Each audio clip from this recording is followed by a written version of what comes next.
Hello again, it's John the Old Geek here, and I'm going to be doing another video. This one's not a review video like the ones I've done so far, but I'm going to just have a bit of a ramble on a topic of my choice.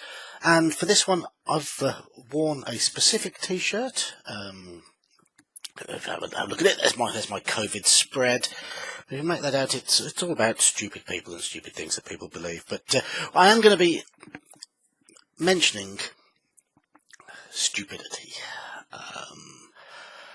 because the main topic of this little ramble is that much denigrated phrase. It causes all manner of arguments in role playing, and that is, it's what my character would do. Now, the problem I have with the way that phrase is seen nowadays is that surely we are playing role-playing games. You play a role, you play a character. Isn't the aim of the game to attempt to do precisely what your character would do in any given situation or environment? Surely that is the purpose. So why has the phrase become so looked down on? I'll come to that in a bit. Let's start off with a few positive things. I mean, let's take a look at our last session on Friday. I had quite a nice moment, and I hope my player doesn't mind me mentioning this, when a brave fighter decided not to take cover and protect the rest of the party. He ran into a dangerous situation and drew fire, and he was doing that because it's what his character would do. He's a brave warrior who follows a goddess of fate. He was acting in character. I rewarded him with inspiration. We were playing 5th edition because he was doing what his character would do. And in what way? Is that bad? It isn't. Think also of the example of a pious and good cleric who rescues besieged villagers, builds a temple for them, donates his treasure from an adventure to a good cause.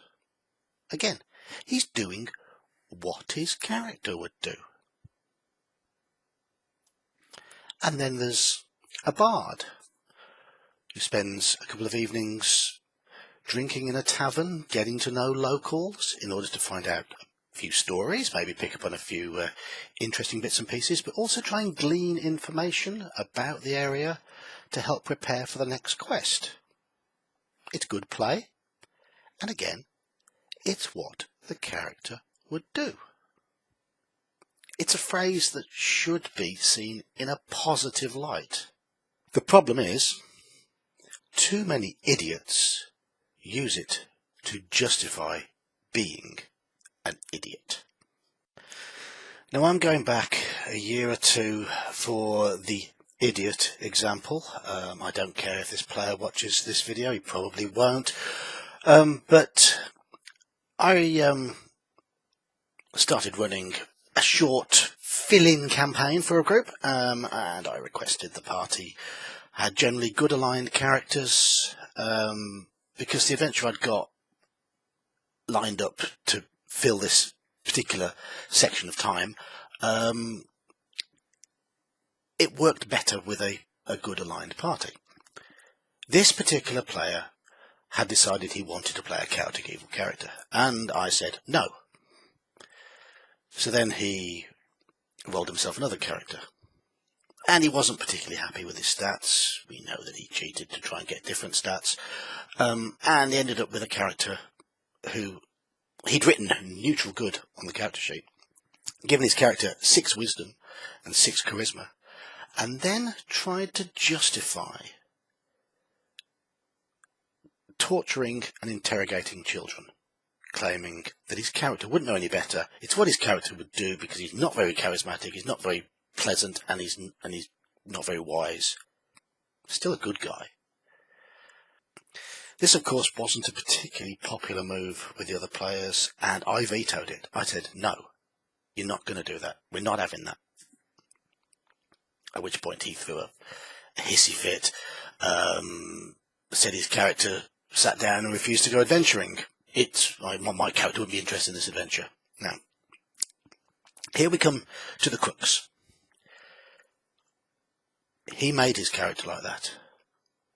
If you make your character to be disruptive or unwilling or a general pain in the backside, and then do something which annoys everybody, and try to justify it with, it's what my character would do. Sure, it's what your character would do. But you made that character. You gave that character their beliefs, their motivations, their personality. So you are the problem. Not the phrase, not everything else that's going on in the game. Just you. You're the idiot. Now, one common red flag here is it's going to sound a bit bad, but newer and younger players often think it's going to be fun to play in this sort of way. And when you see someone who might lean in this direction, write chaotic neutral or an evil alignment on the character sheet, you have an idea of what's going to come along. There's nothing wrong with playing evil. In fact, chaotic neutral is a really good alignment. That brave warrior I cited at the start, the one who followed a goddess of fate, he's chaotic neutral. He still has beliefs. He still has morals. Chaotic neutral doesn't mean random idiot. It means freedom. Sometimes snap decisions. Not really a lover of law and order, but freedom. That is the overlying emphasis of a chaotic neutral character, which should be, because that is what it's meant to be. Look, equally, evil characters do not have to be disruptive in a group. You can play a character who is selfish, who has different morals and different beliefs to the rest of the group without disrupting the group. It takes an experienced player to do this, but an evil character can still be a member of the team. They just might have a different ultimate goal. But to reach that goal, they can still work with the team. And they don't have to be stabbing other party members in the back, thieving from them, causing fights, because it's what my character would do. No. If that's what your character would do, how have they survived up until now? Think about it. Think logically.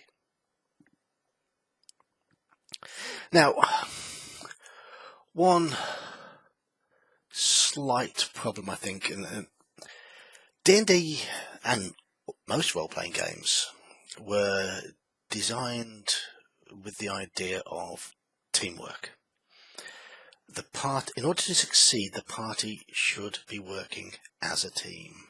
It's something I like to see when I'm running games, especially older versions of D&D, and I try and impress upon my players that that is what I want to see.